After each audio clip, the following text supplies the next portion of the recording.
पपईची साईज बघू शकता तुम्ही.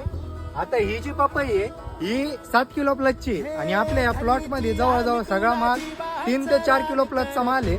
आणि याची जी लागवड आहे ती आपण केलेली आहे 1 जानेवारीला आणि पूर्ण प्लॉटला झालेला आहे आता 8 महिने पूर्ण.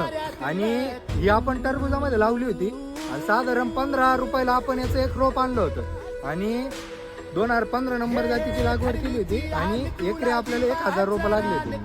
आणि या 15 दिवसामध्ये आता याची कटिंग चालू होऊन जाईल आणि तुम्ही याचं टॉप टू बॉटम अख्खी आपण याची सेटिंग केलेली आहे. पूर्णपणे याची टॉप टू बॉटम सेटिंग झालेली आहे. एकदम खतरनाक लेवलने आता माल तयार झालेला आहे. 15 दिवसामध्ये आता याची कटिंग आपली चालू होऊन जाईल. बाकी आता याची पूर्णपणे जी होती ती बेसिक माहिती आहे आणि याचं पूर्ण जर माहिती तुम्हाला पाहिजे असेल तर कमेंट करून सांगा. आणि असेच व्हिडिओ बघायचे असेल तर पटकन दिवशी मुकुल चावलेला फॉलो करून टाका. संपला विषय.